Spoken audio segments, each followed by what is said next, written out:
श्री कृष्णाय वयं नमः।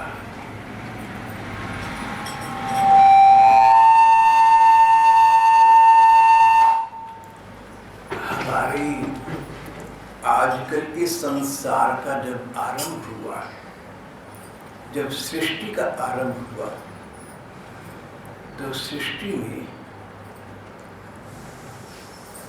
पूर्व काल में, सृष्टि के उद्भव काल में, आरंभिक काल में एक बाल भक्त हुए, ध्रुव। ध्रुव की कथा इस देश में प्रसिद्ध है। ध्रुव के पिता उस समय सबसे बड़ी राजा थी, उत्तानपाद। ध्रुव के पिता बहुत बड़ी राजा थे, बहुत गुणी व्यक्ति थे, सब प्रकार के गुण थे उनमें। लेकिन सारे गुण होने पर अगर एक न्यूनता को, एक कमी को तुम अपने स्वभाव में, चरित्र में स्थान दे दो, तो और कमियां साथ साथ आती जाएंगी। इसलिए अपने जीवन में, अपने चरित्र में, अपने स्वभाव में किसी न्यूनता का जहाँ तक हो सके प्रवेश मत होने देना। उत्तानपाद सबसे बड़ी राजा थे, सब प्रकार के गुण थे, पर सुंदरता के प्रति आसक्त हो जाती थी। उनकी पत्नी सुनीति, सुंदर नीति है जिसकी, बहुत गुणी थी, भगवत भक्त थी, शकल सूरज साधारण थी। उनकी सुनीति उत्तानपाद के पुत्र थे ध्रुव। फिर बाद में महाराज आधिराज उत्तानपाद ने एक सुंदरी कन्या को देखकर, उसकी सुंदरता देखकर, उसका स्वास्थ्य देखकर उसके साथ विवाह किया। इसका नाम था सुरुचि। ये सुनीति तो नहीं थी, जीवन में कुछ सिद्धांत तो नहीं थे, कोई नीति तो नहीं थी। सुरुचि, सुंदर थी देखने में, रुचियां शौकीनी की अच्छी थी, सुख भोग में सुख होती थी, सुखी होती थी। उत्तानपाद सब प्रकार से गुण संपन्न थे, पर अपनी सुंदरी सुमुखी इस पत्नी के प्रति बहुत आसक्त रहने लगे। यहाँ तक कि एक दिन जब बड़ा बेटा ध्रुव यहाँ इनके पास आया, देखा उसका छोटा बेटा, सुरुचि का बेटा उत्तम उसका नाम था, छोटा सा बच्चा था, 2-4 वर्ष का, पिता की गोद में खेल रहा है। बच्चों की होड़ की आदत होती है, एक बच्चा एक काम करे दूसरा भी करे। तो ध्रुव ने अपने छोटे भैया को पिता की गोद में खेलते देखा तो भाग कर आया कि पिताजी की गोद में मैं भी बैठूंगा। लेकिन उसी समय वे माता, सौतेली माता ने फटकार दिया, अरे राजा की गोद में तू बैठेगा? राजा की गोद में तो मेरा बेटा बैठेगा। मुझे बैठना हो तो भगवान को प्रसन्न कर ले, तब तो बैठ जा, नहीं तो नहीं। यानी जैसे भगवान को प्रसन्न करना बड़ा कठिन है साधारण व्यक्ति के लिए, ऐसे तेरा राज सिंहासन को प्राप्त करना, राजा पिता की गोद में बैठना भी व्यर्थ की मूर्खता की बात है। उत्तानपाद की कमी जहाँ आ गई, अपनी सुंदरी पत्नी के इस दुर्व्यवहार को उन्होंने सहन कर लिया।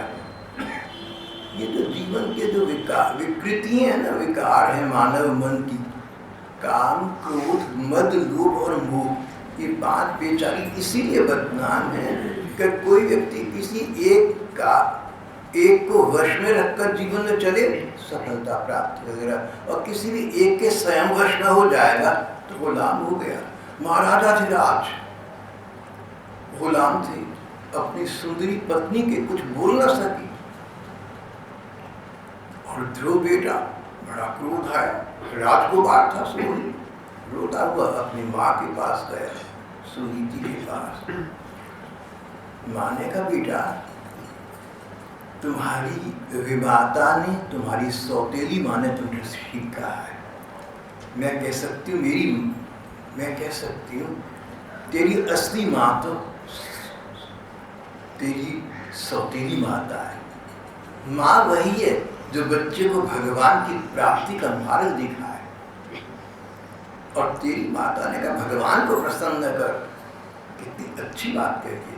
देख ये तो मान है बच्चे, ये तो सुख दुख कर्मों से आते हैं, तो भगवान को प्रसन्न कर। सुनीति के दिल में असह्य दुख था इस बात का, लेकिन भगवान ने बुद्धि दी, सदा से भगवत भक्त रही थी। बोली बेटा तू भगवान को प्रसन्न करके चला जाए यहाँ घर से। सुनीति का पति तो पहले भी सम्मान नहीं करती थी, तिरस्कार करने लगी थी। सुंदरी पत्नी आ गई थी और अब एकमात्र प्यार करने वाला छोटा सा लाडला बच्चा, उसको भी स्वयं कह दिया चला जाए यहाँ से, भगवान की प्राप्ति के लिए प्रयत्न कर बेटा, संसार में क्या रखा है। और लड़का चल पड़ा घर से निकलकर। माँ का दिल वो पड़ा, लड़का आगे निकल गया, माँ की आंखों में आंसू भरे। ये संसार है ऐसा ही, कौन किसका अपना कौन किसका पराया। राजा उत्तानपाद का कुछ कहने का साहस फिर भी न हुआ। पत्नी सुरुचि घोर सांसारिक महिला थी, वर्ल्डली विजडम अपना पराया। सोचती थी कि मेरे शरीर पर, मेरे स्वस्थ सौंदर्य पर तो महाराज आज आसक्त हैं, जैसा चाहूं नाचना चाहूं। जानती थी कल ये सौंदर्य नहीं रहेगा। शरीर है बदलता रहता है, जैसा शरीर आपका 20 साल पहले था आज नहीं है, जैसा 10 साल पहले तक कदाचित आज भी वैसा नहीं होगा, और 20-40 बरस के बाद कैसा होगा कौन कहे। सुरुचि बहुत सोच से काम देती थी, जब तक ये लड़के बड़े होंगे तब तक मेरा सौंदर्य समाप्त हो चुका होगा। मेरे पति देव सौंदर्य के उपासक हैं, इसलिए मेरी उपासना बंद कर देंगे। सुनीति में गुण है चरित्र के, स्वभाव के। उस उम्र में जाकर राजा को सुंदरता की चाहत नहीं रहेगी, जो पत्नी कहने में हो, स्वभाव से सुंदर, चरित्र के उन्नत हो, उसकी आवश्यकता तब पता लगेगी। और वो महाराज सुनीति को एक बार फिर मेरे से अधिक प्यार करने लगेगी।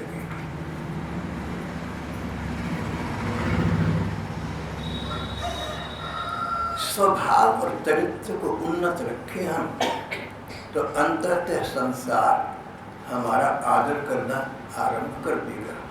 और संसार न करे न सही, भगवान तो जानते हैं, पर लोग तो सुधरेगा, भगवान तो प्रसन्न होंगे।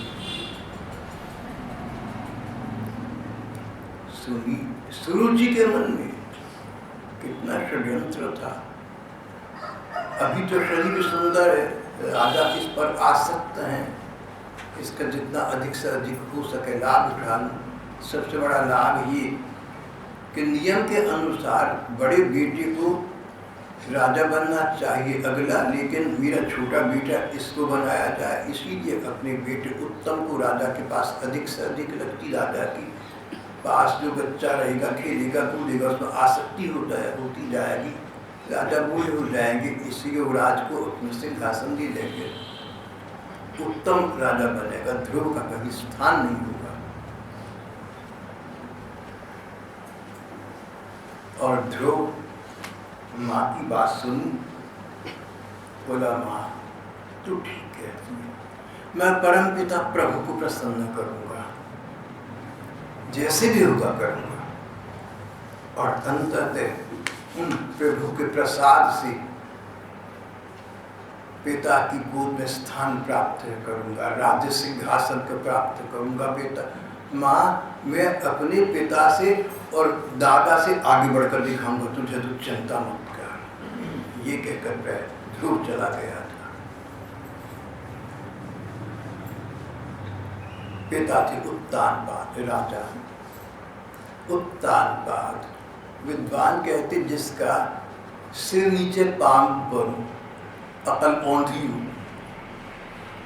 राजा का सब कुछ ठीक था, पर सुंदरता के प्रति पागलपन ने उसे अन्याय सहन करने के लिए मजबूर कर दिया।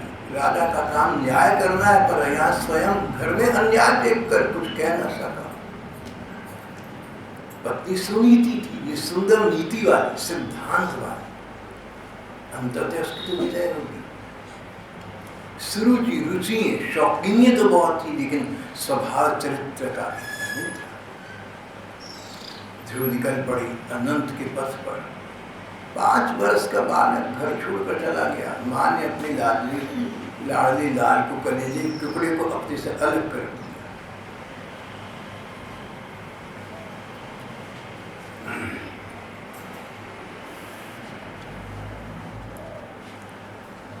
जहाँ बच्चा ध्रुव चला जा रहा था, उस मार्ग पर नारद जी आ पहुंचे। ये वृत्तांत नारद जी को किसी से पता चला था। ध्रुव के पास आई, मार्ग में मिली, सारी बात सुन। बोले ध्रुव बेटी तुम तो बहुत छोटे बच्चे हो। अरे माता पिता से मानव मान होता है। भगवान को प्रसन्न करना आसान काम, बड़ा कठिन काम है। लोग जन्म जन्मांतर लगाते हैं, योग यति साधना न जाने क्या क्या करते हैं। 5 वर्ष का बच्चा फिर चला जाके मौज कर, ऐसे बुरा नहीं माना कर। बच्चा बोला नारद जी, मैं जानता हूं कि आप बहुत महान हैं, मुझे पता है आप तो भगवान के समान हैं, लेकिन एक बात मैं आपसे कहना चाहता हूँ, साफ सच बात। आपका उपदेश जिसे कहते हैं बुद्धि के ऊपर से उतर गया, ये ठहरा नहीं। चिकनी जगह पानी डालो बह जाए, मेरा तो वो हाल है। मुझे जो वस्तु चाहिए मैं उसकी प्राप्ति जब तक नहीं करूँगा तब तक और कुछ नहीं कर सकूँगा। मैं भगवान को प्रसन्न करना चाहता हूँ और उनसे वांछित वस्तु की प्राप्ति करना चाहता हूँ। मैंने शपथ ली है, इसमें आप मेरी सहायता कर सके तो कीजिए। नारद जी जानते थे, नारद जी जान गए ये पक्का घड़ा है, टूटा घड़ा, पानी डालो वहीं बह जाएगा। कच्चा घड़ा, पानी भर कर रख दो कुछ देर तक, कुछ देर के बाद पानी रिस जाएगा। पक्का घड़ा, पानी बरकरार रहेगा। ये पक्का घड़ा है, ये भगवत पथ पर निकल पड़ा है तो भगवत प्राप्ति से पहले नहीं रुकेगा। नारद जी ने मन ही मन एक प्रकार से ध्रुव की परीक्षा ले ली। पूर्व काल में गुरु शिष्य प्रणाली तो धर्म ग्रंथों में लगभग नहीं मिलती, लेकिन जहाँ इस प्रकार का संबंध बना वहाँ गुरु लोग अपना सुंदर शिष्य, अपना सुपात्र शिष्य स्वयं खोज लेते थे। नारद जी ने ध्रुव को खोज लिया और कोई झंझट नहीं करती थी, अनुष्ठान करना है, कोई दीक्षा देनी है, कुछ नहीं। नारद जी ने और ध्रुव ने गुरु शिष्य संबंध का नाम नहीं लिया, लेकिन देखा सुपात्र है, भगवत प्राप्ति के सुयोग्य है, इसकी त्वरा वास्तविक है, तो उसको भगवत प्राप्ति का मार्ग बता दिया।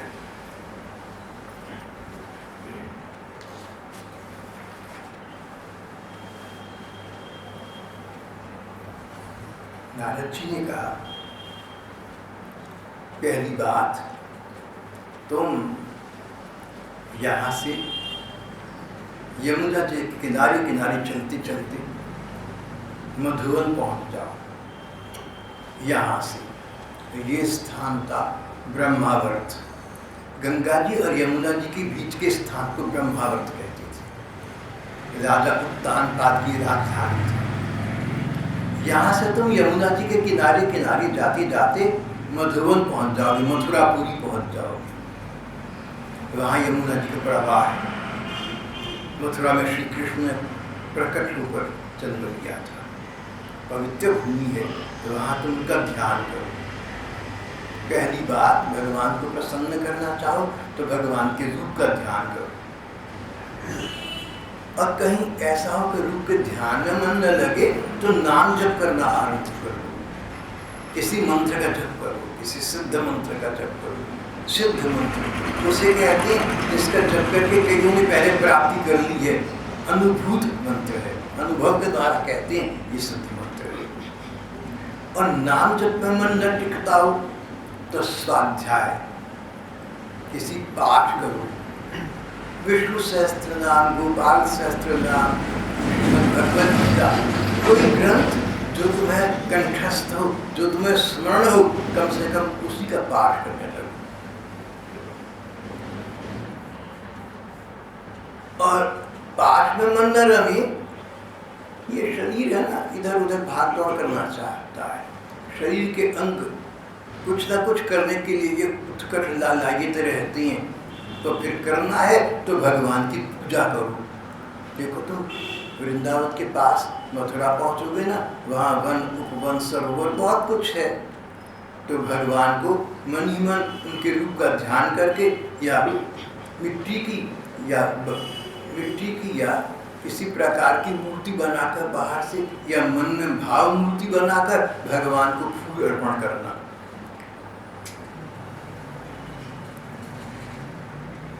जल अर्पण करना, भगवान का ध्यान करके जल अर्पण करना, फूल अर्पण करना, इसे पूजा कहते हैं। जितना अधिक कर सको भगवान की पूजा करना। पहली बात ध्यान, जब उसमें मन न लगता हो तो नाम का, तो मंत्र का, नाम मंत्र का जप, वहां से मन हटे तो पाठ, जो ग्रंथ याद हो या सामने हो उसका पाठ, और वहां से मन हटे तो पूजा, शरीर के अंग अंग को भगवान की पूजा में लगा देना। बस ये 4 बात करनी है। और स्थली ऐसी जहाँ पहले लोगों ने भगवत प्राप्ति की है, उनके भी वहाँ पर जीवाणु कीटाणु हैं, उनके भी जन्म हैं, तो वहाँ जाकर करोगे तो प्राप्ति अधिक शीघ्र हो जाएगी।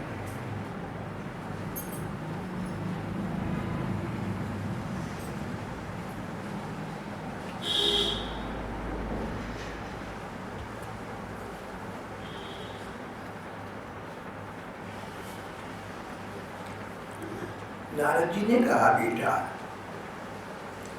तेरी माता सुनीति ने तुझे जो कुछ बताया है भगवान को प्रसन्न करना, वही तेरी परम कल्याण का मार्ग है। परम कल्याण, सबसे अधिक और सबसे बड़ा कल्याण, जिसके आगे अन्य कोई कल्याण नहीं हो सकता, परम कल्याण का मार्ग है। इसलिए चित्त लगाकर उन्हीं का भजन कर। अपना चित्त इस बात में मत जाने दीजो कि मेरी विमाता ने मेरा अपमान किया। मन में द्वेष बुद्धि मत रखियो।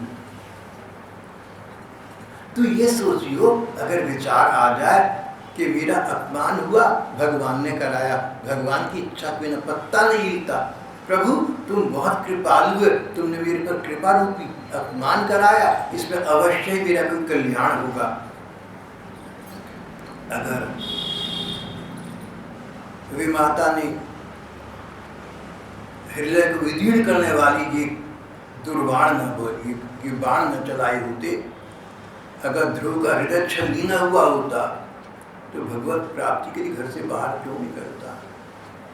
व्यक्ति वही है जो संसार में दुखद स्थिति आए, कष्टप्रद स्थिति आए, समस्या आए, उसको भगवान का कृपा वरदान समझकर उसके पीछे कोई सत्य छिपा है, कोई तुम्हारा कल्याण छिपा है, भगवान करके दिखाएंगे। धैर्य के साथ भगवान का ध्यान करे और उस समय की प्रतीक्षा करे जब भगवान वो समय सामने ले आएंगे। बेटा कल्याण होगा तेरा। भगवान के चरणों का तो सेवन कर। यमुना जी के किनारे पवित्र मधुवन को चला जा, मथुरा के पास चला जा, वहाँ तो भगवान किसी न किसी पे नित्य निवास करती हैं। यमुना जी के जल में 3 समय स्नान करना, आसन बिछाकर स्थिर भाव से बैठ जाना, स्थिर भाव से, न तो अंग हिले और न मन हिले। ऐसा स्थान देखना जहां तुम्हें आंखें खोलकर बार बार विचलित होकर इधर उधर न दिखना पड़े। कहीं के मच्छर मक्खी हो, तुम्हारा मन उनमें जाए, तुम आंखें खोलकर उनको झाड़ो, तो ध्यान एकाग्र नहीं, पहले ध्यान ठीक प्रकार कर।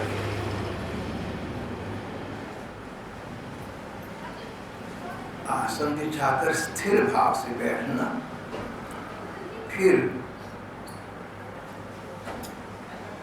प्राणायाम करके श्री भगवान का ध्यान करना। रेचक, पूरक, कुंभक, तीनों प्रकार का प्राणायाम करना। अश्विनी कुमारों ने और धन्वंतरी ऋषि ने, जो आयुर्वेद के प्रवर्तक माने गए हैं, सृष्टि के आरंभ में आयुर्वेद की योग की और प्राणायाम की विधि बताई थी। कहते हैं आज भी उसका पालन कोई करे, जिनको आता हो तो आज भी कल्याण हो जाएगा और बहुत से रोगों से बचे रहेंगे। नारद जी ने कहा रेचक, पूरक, कुंभक, 3 प्रकार का प्राणायाम कर। रेचक, पूरक और कुंभक, श्वास के अंदर ले जाना। रेचक, अंदर ले जाकर कुछ देर बिना श्वास लिए दिए श्वास को अंदर कर शांत बैठे रहना। पूरक, फिर श्वास को बाहर निकालना। कुंभक, इसमें 1, 4 और 2 का अनुपात हो सके तो बनाई रखें। 1, 4, दोबारा करूँगा, 1, 4, 2 का अनुपात बताएं। 1, मान लो हमने श्वास अंदर लिया, इनहेल किया, और इसमें 2 क्षण लगे। जहाँ तक हो सके जो श्वास प्रश्वास की प्रक्रिया है इसको धीमी रखना। श्वास अंदर ले जाओ ना, धीरे धीरे, मान लो 2 क्षण लगे तो 4 गुण 8 क्षण तक प्रयत्न करना कि श्वास अंदर एक स्थान पर रहे, हिले जुले में, और अगले 4 क्षण में उसको बाहर निकालें, एक्सेल करें। रेचक, पूरक और कुंभक। प्रसंगवश एक बात आपसे मैं ये कहना चाहता हूँ कि देखो, मैं प्राणायाम का आचार्य नहीं हूँ। ये जो मैंने भागवती व्याख्या में जैसा पढ़ा वैसा आपको दोहरा दिया आपकी आसानी के लिए। प्राणायाम के विषय में अधिक जानकारी प्राप्त करनी तो जो इसके विशेषज्ञ उनसे करना, जब इसके अतिरिक्त कुछ नहीं पता और आपको बताने के बाद ये भी भूल जाऊंगा, तो भगवान करे कि भूल जाऊँ। मैं तो चाहता हूँ संसार को भूल जाऊँ, मैं तो सबको भूल नहीं चाहता।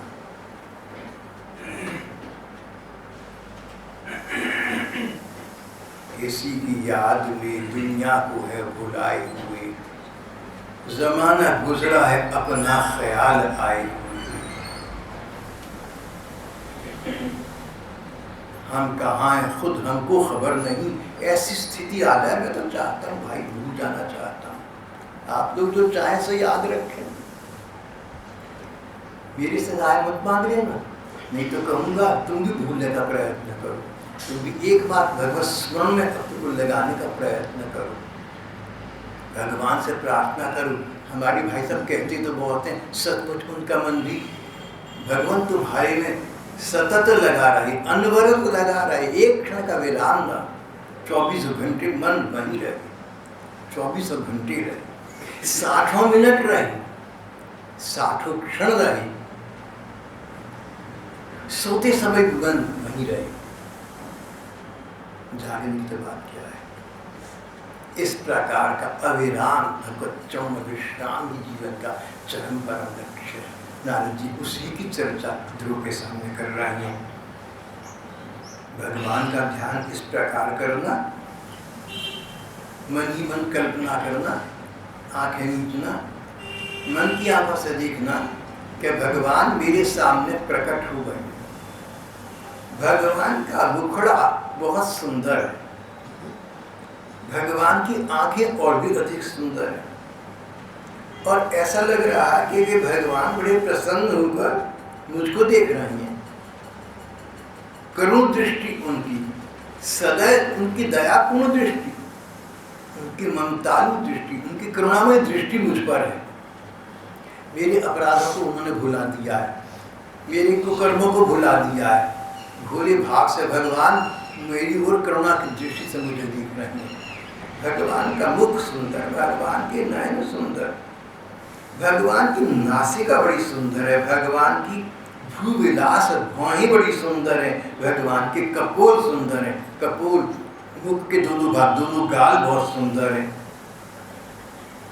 तो एक भागवत की व्याख्या में लिखा है कि नारद जी बड़ी बारीकी से बता रहे हैं, नाक सुंदर है, चंचू सुंदर इत्यादि कारण अनुभवी हैं। न केवल ध्यान में भगवान के दर्शन के, साक्षात भगवान के दर्शन करती रहती। उसी वाणी का प्रभाव हम पर पड़ता है जो अनुभव की वाणी। अध्ययन करके और तुम दूसरों को उपदेश दोगे, अच्छा उपदेश दे सकते हो, पर उसका स्थायी काल तक, चिरकाल तक प्रभाव नहीं पड़ेगा। और अध्ययन के पश्चात भगवान के मार्ग पर स्वयं चलकर उनको पालो, अध्ययन के बाद अनुभव प्राप्त करो और अनुभव की वाणी बताओ तो लोगों पर गहरा प्रभाव पड़ेगा। श्रीमद् भागवत को समाधि की भाषा कहा गया है। व्यास जी, शुकदेव जी जैसा देख रहे हैं ठाकुर लीला वैसा कह रहे हैं। नारद जी ने कहा, ध्रुव तुम भगवान के रूप का पहले ध्यान करना। भगवान की आंखें सुंदर, भगवान के मुख कमल सुंदर, नासिका भौहें कपोल सुंदर, परम सुंदर। तरुण अवस्था है, टीन एज, किशोरावस्था है।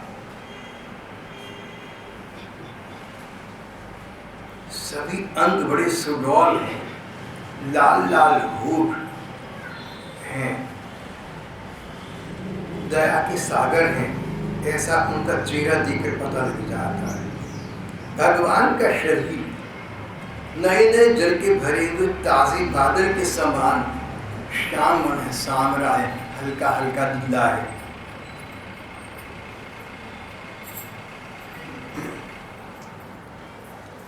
कई प्रेमी भक्तों ने अंतत्र कहा कि श्री कृष्ण का वर्ण बादलों जैसा सांवरा है, श्री राधिका जी का वर्ण शुभ्र गोरा चिट्टा है। जब आकाश में बादल होते हैं और बादलों के बीच विद्युत चमकती है, बिजली चमकती है, दामिनी चमकती है, तो भक्तों को ऐसा लगता है मानो श्री कृष्ण के अंक में विराजमान श्री राधिका जी सामने प्रकट हो गए। जब बादल देखो ना और चमकती बिजली देखो तो प्रयत्न पूर्वक ऐसा ध्यान सा कर लेना क्षण भर का। ना जाने किस रूप में नारायण मिल जाए, क्या पता किस क्षण वो ठाकुर अपना कृपा प्रसाद प्रदान कर जब सामने प्रकट हो जाए। भगवान के 4 हाथ हैं, 4 बाहें, 4 हाथ हैं, 4 भुजाओं में शंख, चक्र, गदा और कमल का फूल है। गले में वनमाला है, रेशमी पीतांबर शरीर पर फहरा रहा है। भगवान का ये दर्शन मन को और आंखों को शीतलता प्रदान करने वाला है। ये तो अपना अपना भाव है भाई। नारद जी कहते हैं कि श्री कृष्ण का, श्री भगवान का दर्शन मन को शीतल करने वाला है। उनके प्रेमी भक्त कहते हैं कि श्री कृष्ण का दर्शन हमारे हृदय में आग लगा देने वाला है। ज्ञानी कहते हैं कि ये तापहारी है, भक्त कहते हैं तापकारी। आते जाते कृष्ण को ब्रज की गलियों में घूमता कौन नहीं देखता। एक सखी कहती है पता नहीं मुझे क्या हो जाता है, उसके बाद मेरा जीवन नीरस हो जाता है। प्रगाढ़ अनुराग का इस पर उद्भव हो जाए उसकी स्थिति हो जाती है।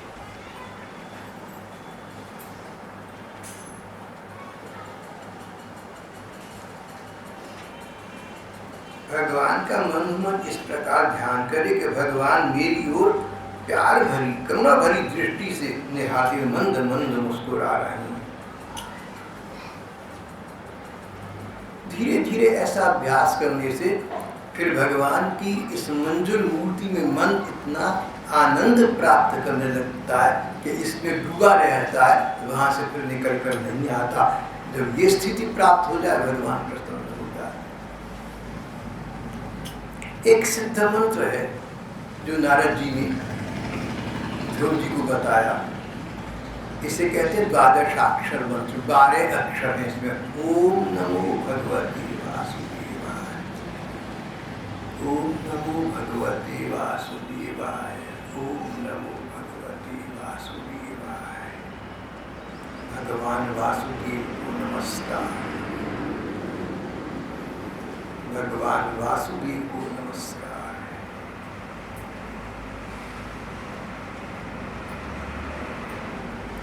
मंत्र से पहले, किसी उक्ति से पहले, किसी पंक्ति से पहले अगर वैदिक विधान से ओम शब्द लगा दिया जाए, ग्रंथ कहते हैं कि ओम ब्रह्मनाद का रूप है, सबसे पहला अक्षर है। संसार जब आरंभ हुआ तब का नाद ब्रह्म है। इसे प्रणव भी कहते हैं, प्रणव का अर्थ जो सदा नया बना है। ओम को प्रणव मंत्र भी कहते हैं। अगर किसी उक्ति सुक्ति के साथ पहले ओम लगा दोगे तो उसकी मान्यता वैदिक मंत्रों जैसी हो जाएगी, उसका फल शीघ्र लाभ देने वाला हो जाएगा। नारद जी ने ध्रुव को कहा ओम लगा लेना, ओम नमो भगवते वासुदेवाय, ओम नमो भगवते वासुदेवाय, ओम नमो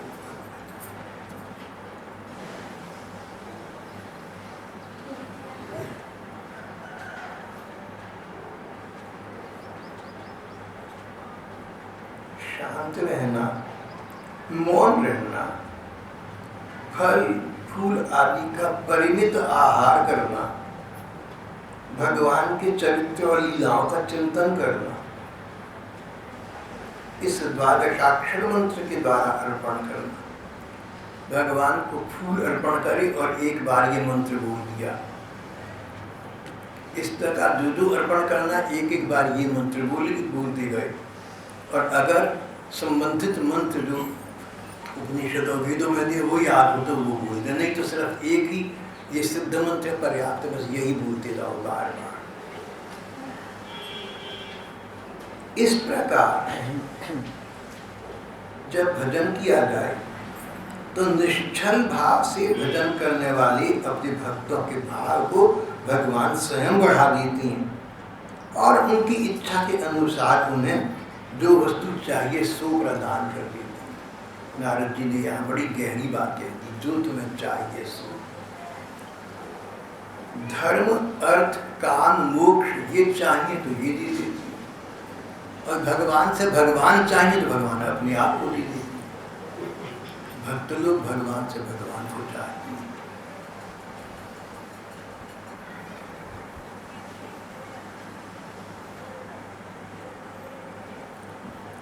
ध्रुव की मनोस्थिति इस समय ये थी कि ये बात जो वस्तु चाहे भगवान वो दे देते हैं।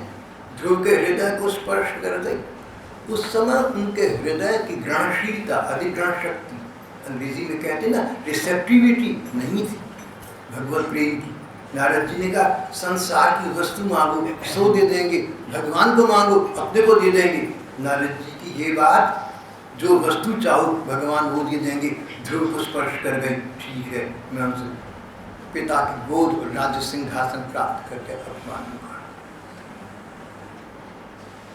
गुरुजन वही है जो शिष्य को उसकी अभिरुचि के अनुसार, उसकी पात्रता के अनुसार भगवान का पथ दिखा सके। कोई से नहीं, सबको एक जैसा नहीं, व्यक्ति के अनुसार।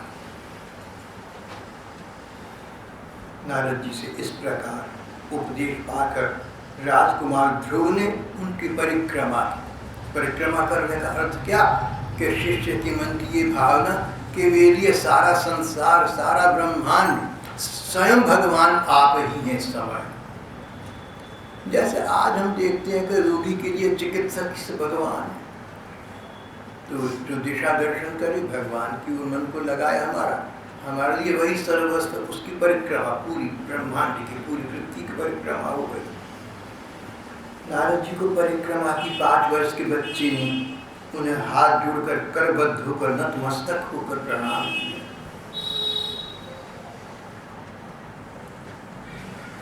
और आज्ञा लेकर ध्रुव मधुवन की ओर सीधे चल पड़े। पहुंचता वही जो तुरंत चल पड़े। जो तुरंत चल पड़ा वो पहुंच जाएगा, और जिसको काम बाकी है करने के, इसका तुम स्वयं सोच लो, काम तो कभी खत्म नहीं होंगे। तृष्णा न जीवनो वयमेव जीवना, संसार की कामनाएं समाप्त नहीं होंगी, हम समाप्त हो जाएंगे। शायद मैंने आपको पहले बताया था, हमारी सत्संग की भैया सूरज भान जी राजनेता थे। एक पत्र आया, शायद नीचे अभी पड़ा होगा, उसमें लिखा था कि भाई साहब, चाहता हूँ बहुत कुछ करना, बहुत अरमान है मन में, लेकिन क्या करूँ, लोग कहते हैं तुम बूढ़े हो रहे, तुम्हारी उम्र हो गई है, लेकिन मन की तो मन में बहुत कुछ है अभी। और कुछ बरस के बाद गुरु पूर्णिमा आई, यहाँ वो नीचे आए, ऊपर चढ़ नहीं सकते थे। प्रसाद ग्रहण किया ठाकुर जी का थोड़ा सा, और उसके बाद थोड़े से समय के बाद अचानक उनका शरीर शांत हो गया, समाप्त हो गई सारी बात। मानव सब मानव का यही जीवन है। ध्रुव को नारद जी मिल गए। ध्रुव के हृदय में भगवत प्राप्ति की कामना हुई तो भगवान ने प्रेरक शक्ति भेज दी। ध्रुव जी मार्ग पर लग गए, बिना कुछ सोचे, बिना पीछे मुड़ी देखकर सीधे अपने पद पर आगे बढ़ते चले गए और मधुवन पहुंच गए। शेष वृत्तांत हम अगली रविवार की प्रार्थना करेंगे।